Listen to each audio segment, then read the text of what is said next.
매주 월요일과 수요일에는 사연관의 더블 체크로 날카롭게 시장을 체크해보고 있습니다. 월요일에는 시장에 대한 이야기에 집중적으로 다루고 있고 수요일에는 저희가 종목에 대한 이야기를 나누고 있는데요.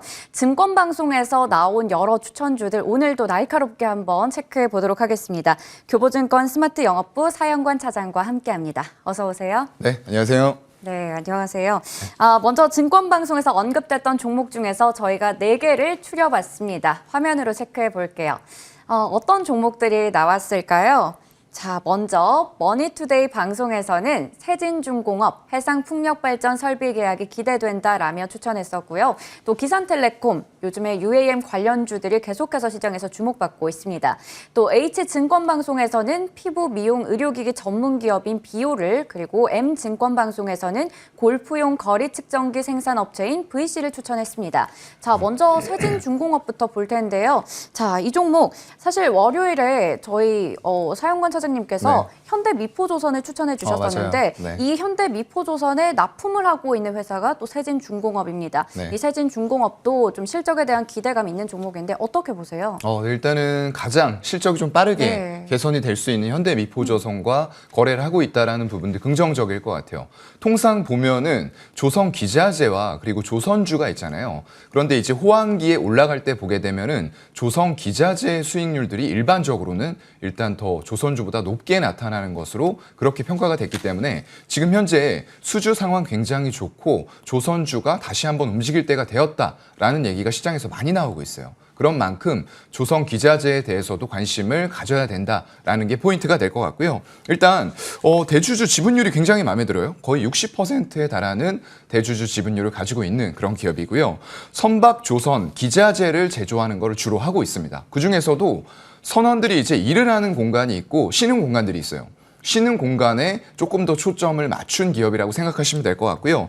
조선 부문에선 데크하우스, 이게 선원의 선실입니다. 그리고 LPG 탱크 쪽인데 대부분 매출이 현대중공업 그룹에 치중이 되어 있어요. 그만큼 현대중공업 그룹에서 발주가 나왔을 때는 정말 크게 영향을 받을 수 있는 그런 지금 수주 상황이라고 보시면 될 것 같고요. 이게 2023년까지는 정말로 안정적으로 고성장을 해나갈 만큼 수주 잔고가 쌓여 나가고 있는 그런 상황입니다. 일단 동종 업체를 봤을 때는 가장 넓은 부지를 가지고 있어요. 그래서 주 거래처가 아까 현대중공업급이라고 말씀을 드렸는데 그쪽의 접안 시설과 굉장히 가까운 거리에 있습니다. 이 말인즉슨 바로바로 대응이 가능한 신속함을 갖출 수가 있다라는 부분이 또 될 거고요. 최근에 물류 대란이 일어나면서 운송비가 굉장히 올라갔거든요. 네. 이 운송비 자체도 낮출 수 있다. 원가율이 낮아진다는 거거든요. 굉장히 실적에도 도움이 될 수 있는 부분이 또 될 것 같습니다. 해양 부문에서는 리빙 쿼터라고 해요. 이것도 이제 선원의 어떤 선실, 구조구 이런 쪽으로 생각을 하시면 될 것 같고요. 해양 엔지니어링 전문업체하고 최근에 컨소시엄을 구축을 했어요. 그러면서 해양 구조 설비, 바지선이라고 하는데 이쪽으로도 진출할 계획을 또 넓혀 나가고 있는 그런 상황입니다. 최근에 이제 조선 업황을 나타낼 때 우리가 조선의 어떤 수주, 잔고, 상승률을 보는 거거든요. 근데 그 부분들은 최근에는 약간 낮아지는 분위기예요. 워낙에 1분기에 수주들을 잘했습니다. 그래서 그게 조금은 낮아지고는 있지만 여전히 LNG라던가 VLCC 쪽의 성과 상승은 꾸준하게 이루어지고 있는 그런 상황이고요. 거기다 더불어서 실적, 기대감들이 있기 때문에 여기에서 아까 말씀드린 것처럼 조선 기자재 쪽은 어떤 고정비의 절감 효과가 조선주보다도 더 크게 일어납니다. 그래서 기자재 쪽에 조금 더 우리는 집중을 해보는 게 좋을 것 같고요. 기존의 주매출은 이제 LPG 탱크였어요. 그런데 여기다 더불어서 최근에 LNG선 발주가 굉장히 많아지고 있잖아요. 환경적인 요인도 있을 거고요. 그렇기 때문에 LNG선 탱크가 새로운 매출 영역으로 플러스 알파로 붙고 있다. 이런 점도 투자 포인트가 될 것 같습니다.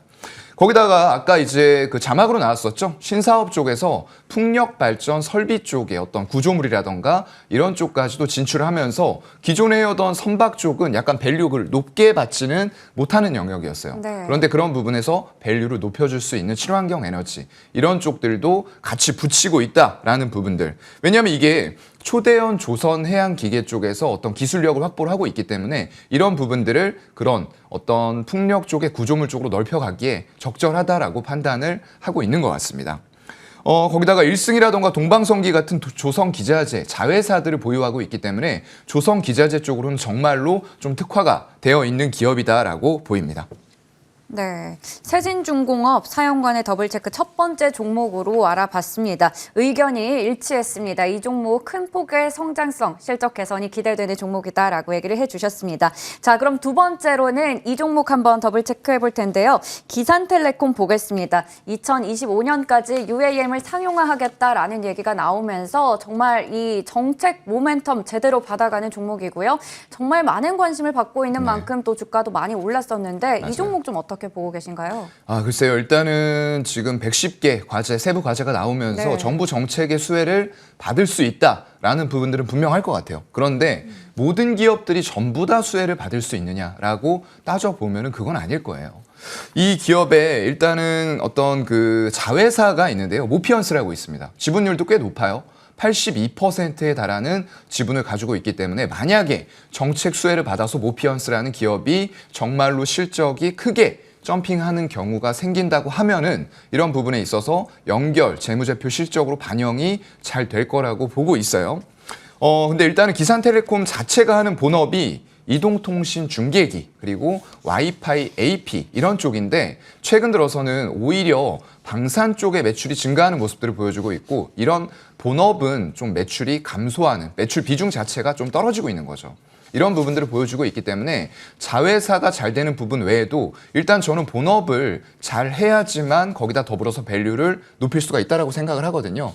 그렇기 때문에 일단은 이동통신 부문이 최근에 이제 또 5G 쪽이 미국 쪽에서 어제 또 삼성전자에서 좋은 소식이 나왔던 것 같아요. 근데 그러한 부분들이 과연 이런 쪽들까지 수혜를 받을 수 있느냐 하는 본업에 대한 부분들 먼저 체크해 보셔야 될 것 같고요. 그리고 정책적으로 나오기는 했는데 글쎄요. 이게 작년에 보면은 기산텔레콤이 영업이익 적자 전환을 했어요.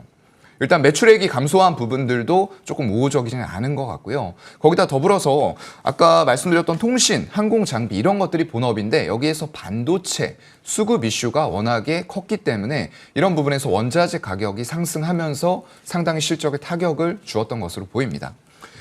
그래서 이게 새 정부의 우주산업, 모빌리티 이런 부분들 다 좋습니다. 굉장히 좋은 얘기들이고요. 하지만 정말로 이런 정책들이 어떤 아직까지는 민주당이 다수를 차지를 하고 있기 때문에 정책들이 나왔다고 하더라도 정말로 이게 입법돼서 통과된 이후에 세부적인 정책들이 나오기 전까지는 아직까지는 약간의 테마성이 끼어 있다라는 부분들은 좀 부정할 수 없는 부분일 것 같습니다. 그래서 최근에 또 보게 되면 현대차라던가 이런 대기업 쪽에서 UAM, 도심항공, 교통 이런 쪽들로 굉장히 관심을 많이 가지고 있고 실질적으로 추진을 해나가는 과정에 있기 때문에 긍정적인 부분은 맞을 것 같아요. 하지만 아까 말씀드렸던 대로 일단은 자회사의 실적들이 반영되기 전에 본업이 먼저 돌아서는 모습들을 확인을 해야 되지 않을까라고 생각을 하면서 일단 가격 전략을 좀 말씀을 드리면은 일단 최근에 전반적으로 미래형 모빌리티 관련된 특히나 UAM 관련해서 주가의 급등이 있었잖아요. 네. 이런 부분에 있어서 바로바로 따라가는 전략은 조금 좋지 못한 것 같아요. 일단 이게 1등주는 아니기 때문에 테마성 종목 중에서도 1등주가 있습니다. 네. 최근에 보면 이제 뭐 베셀 같은 베셀이죠. 종목 네. 엄청나게 탄력을 보이면서 급등하는 모습들을 보여주고 있는데 이게 후발주자가 뭐 언제든지 1등이 될 수도 있어요. 시총도 워낙에 작고 하기 때문에 바뀔 수는 있지만 일단은 저는 가격 전략을 그래도 그동안에 눌림목을 줬던 구간이 한 21선에서 35일선 부근까지는 한 번씩 눌리는 모습들을 보여줬어요. 그게 어제 종가상으로 봤을 때는 한 3,800원 정도 부근이 될 것 같거든요. 그래서 그 정도 선까지는 한번 참았다가 매수를 해보자라는 가격 전략 드릴 것 같고요. 목표가는 좀 높게 잡아볼게요. 한 5,600원 정도로 단기 탄력을 보일 수 있는 테마성이 붙어있기 때문에 이렇게 드리기는 하나 중장기적인 관점에서는 가격 탄력이 올라갔던 만큼 또 산 모양으로 빠질 수도 있다. 이런 부분들은 조금 주의하시면서 본업이 돌아서는 모습과 새 정부에서 디테일한 정책 내용들이 나오면서 자회사의 실적 부분들이 정말로 급격하게 개선이 될 수 있는지 이런 부분들 같이 체크하시면 좋을 것 같습니다. 네, 기산텔레콤 체크해봤습니다. 사실 이 기대감 때문에 많이 올랐고 기대감도 중요하긴 하지만 결국에는 이게 숫자로 이어져야 되고 그럼요. 숫자로 증명이 돼야 됩니다. 네. 하지만 아직까지 실적이 좀 불안불안한 부분이 있기 때문에 단기적으로 테마주 성격이 짙은 만큼 단기적인 관점에서 보자라고 얘기를 해주셨습니다. 자, 다음으로 마지막 종목 체크해 볼 텐데요. 이 종목은 H증권방송에서 추천했던 비올이라는 종목입니다. 사실 저는 좀 생소하더라고요. 저도 피부 생소했어요. 미용, 네, 피부 미용 의료기기 전문 업체인데 네. 아무래도 뭐 리오프닝이 되고 벌써부터 이제 거리에 마스크를 벗으신 분들이 많이 계시더라고요. 가끔 보이더라고요. 네. 이제 피부과를 좀 많이 찾지 않을까라는 생각도 드는데 어떻게 보시나요? 맞아요. 제가 그때 우스갯소리로 일단은 마스크를 벗는 시기가 다가왔기 네. 때문에 어떤 얼굴에 직접적으로 손을 대는 것은 지금 시기엔 이미 늦었다라고 말씀을 늦었죠. 드렸어요. 그렇기 때문에 네. 치료 목적으로 피부과, 미용 의료기기 이런 쪽 수요가 더 높아질 거다라고 얘기를 하면서 대표적인 종목들을 저는 굉장히 선호를 합니다. 클래시스라던가 JCS 메디칼 그리고 루트로닉 같은 종목들 많이 말씀을 드렸는데 이 더블 체크가 굉장히 좀 좋은 취지인 것 같아요. 저도 이제 모르는 분야, 제가 좋아하는 분야였지만 여기에서도 좀 잘 안 알려진 종목들에 대해서 워낙에 많은 종목들이 방송에서 표출이 되다 보니까 이런 종목들을 깊게 공부할 만한 시간대가 별로 없었거든요. 근데 네. 그런 기회가 저에게도 좀 되고 있고 여러분들에게도 조금 더 공부해서 자세하게 설명해 드릴 수 있는 좋은 시간이 좀 되는 것 같다라는 부분이고요.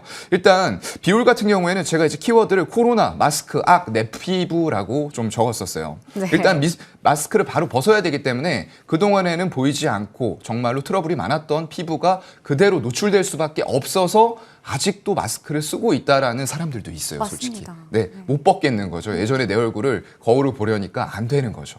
그래서 이런 부분들이 있기 때문에 이런 기업들에게는 분명히 기회 요인이 될 것 같고요.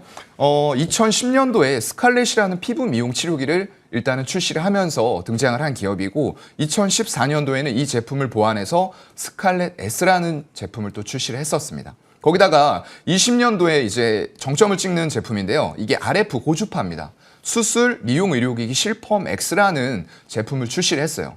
굉장히 제가 좋아하는 분야인데 이제 마이크로 니드를 사용을 하더라고요. 그러면서 이게 피부 안으로 약간 침투시킬 수 있는 이런 거를 저는 좋아하거든요. 표면에 발라서는 별로 효과가 없습니다. 피부, 진피 안쪽으로 이제 정말로 침투를 시켜서 조금 더 효과를 빠르게 정확하게 낼 수 있는 이런 부분들 소개를 해드리면서 제가 라파스 말씀드렸던 것 같아요. 근데 이 기업도 마이크로 니드를 사용을 하면서 그쪽으로 전류를 고주파를 통과시키면서 살짝 생채기를 내고 자가 재생할 수 있는 이런 부분의 특성을 가지고 있는 제품을 출시를 했더라고요. 그래서 특정 조직에 선택적으로 열 반응을 유발을 시킵니다. 그러면서 치료를 생채기 낸 부분을 치료를 할 수 있도록 유도를 해준다라고 생각하시면 될 것 같고요. 미국의 FDA와 유럽의 CE 인증을 전부 다 받았어요. 이거 쉬울 것 같지만 쉽지 않거든요. 정말로 이렇게 미국과 유럽에서 인증을 받았다라는 부분들은 향후에 어떤 나라로 수출을 하던 간에 정말로 신뢰도가 높다. 누구든지 믿고서 제품을 선택할 수 있다라는 그런 보증이라고 생각을 하시면 될 것 같습니다. 네. 일단 최근에 나온 부분들 보면은 일본의 최대 규모 병원 체인인 쇼난 뷰티 클리닉의 제품 공급 계약을 체결을 했고요. 보통 이런 부분들은 장기적으로 공급 계약이 체결이 되고 그 이후에도 신제품들 출시되면서 추가적인 공급 계약이 이루어질 수 있다라는 부분들 보시면 될 것 같습니다. 이 기업을 보니까 보유한 지적재산권이 90건에 달해요. 굉장히 많은 어떤 특허라던가 이런 부분들을 자체 기술력으로 좀 낸 부분들 굉장히 우호적이라고 보이고요. 18년도가 저점이었습니다. 실적은요. 그러면서 그 이후에는 매출액과 영업이익이 꾸준하게 상승하는 그런 모습들을 보여주면서 부채 비율이라던가 유보율도 상대적으로 저는 보고 좀 놀랐어요. 네. 굉장히 안정적인 재무제표 상황을 가지고 있었고요. 그리고 높은 영업이익률도 긍정적입니다. 30%에 달하더라고요. 그래서 제가 그동안에 봐왔던 세계 기업 외에도 이런 기업도 있었구나라는 부분들을 공부하면서 좀 느꼈고요. 그중에서 이제 수출 비중이 80%까지 올라갔다고 하는데 작년에도 실적이 잘 나온 부분들은 미국 시장, 피부 미용 쪽에서 당연코 1위의 시장인데 그쪽으로의 비중이 또 40%가 넘어가는 만큼 환율 효과라던가 이런 부분들에서도 수혜를 봤다고 좀 생각을 하고 있습니다. 그래서 이런 것들이 과연 미국이라던가 이런 선진국 쪽에서만 그칠 것이냐? 그건 아닙니다. 지금 중국 쪽 보게 되면은 올해 중국 쪽으로 스칼렛 제품을 첫 수출을 하게 되더라고요. 그리고 이러한 부분들이 실펌X라는 제품까지 확대가 될 예정이고 향후에는 어떤 중남미 쪽에 멕시코라던가 브라질 쪽 이쪽도 수요가 꽤 탄탄한 지역이거든요. 그렇기 때문에 그런 쪽들에서 시장이 넓혀진다라고 했을 때 굉장히 우호적으로 시장 개척을 잘 해나가고 있다라고 생각이 되는 가운데 이제 미용 의료기기 쪽에서 중요한 포인트가 또 하나 있어요. 이게 소모품의 매출 비중이거든요. 네. 지금 소모품 매출 비중 작년 기준으로 봤을 때 25%예요. 그런데 마이크로 니들 같은 것들은 굉장히 소모 주기가 짧다는 말이죠. 그렇다고 했을 때 올해는 이 25%가 35%까지 확대가 되면서 영업이익률 단에서 더 도움을 줄 수 있는 그런 매출 구조로 또 더 발전을 할 것 같습니다.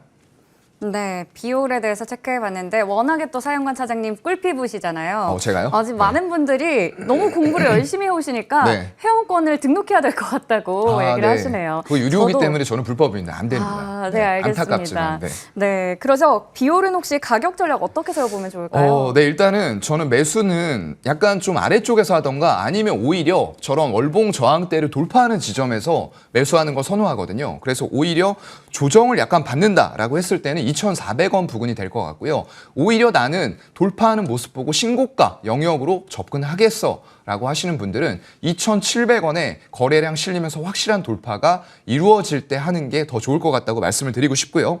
그리고 목표가는 일단은 3,400원 정도 잡겠는데 아까 말씀드렸던 어떤 소모품의 매출 비중이라던가 어떤 중남미 쪽, 중국 쪽에서 제품이 얼마나 빠르게 수출이 안정화가 되는지 이런 부분들 보면서 충분히 목표가 상향의 여지는 있다라고 말씀을 드리고 싶습니다. 네, 목표 주가 3,400원, 손절가 2,200원 참고하시면 될 것 같고요. 의견 일치 말씀까지 주셨습니다. 오늘도 이렇게 해서 사연관 차장님과 함께 여러 종목들 더블 체크해봤습니다. 오늘도 말씀 고맙습니다. 네, 고맙습니다.